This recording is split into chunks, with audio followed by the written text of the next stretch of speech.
गांव का एक सीधा सादा किसान था रघुवीर। उसका जीवन मिट्टी से जुड़ा हुआ था।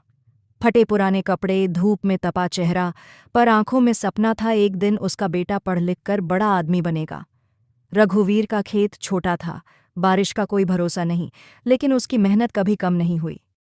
हर दिन सुबह 4 बजे उठकर बैल लेकर खेत में निकल जाता। दोपहर की कड़कती धूप हो या ठंडी हवाएं, रघुवीर कभी नहीं रुका। एक साल सब कुछ बदल गया।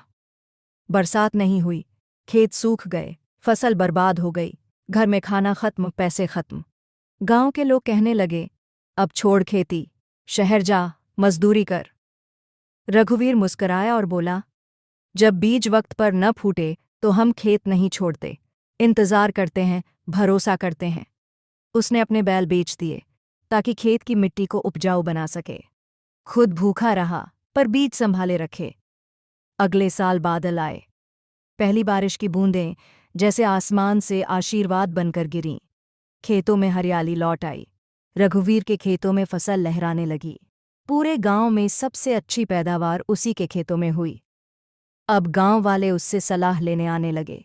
वही लोग जो उसे ताने मारते थे, अब उसका सम्मान करने लगे। रघुवीर का सपना भी सच हुआ। उसका बेटा इंजीनियर बनकर गांव लौटा, और जब उसने अपने पिता को नया ट्रैक्टर गिफ्ट किया तो रघुवीर की आंखों में आंसू थे, पर वो आंसू हार के नहीं, जीत के थे। अंत में रघुवीर अपने खेत में बैठा मुस्कुरा रहा था। सामने लहराते गेहूं की बालियां और आसमान में उड़ते पक्षी थे। वो जानता था, किसान सिर्फ फसल नहीं, भविष्य बोता है। प्रेरणा। कोई भी काम छोटा नहीं होता। मेहनत, भरोसा और धैर्य से बड़ी मुश्किल को भी हराया जा सकता है। जो मिट्टी से प्यार करता है, वो कभी खाली नहीं जाता।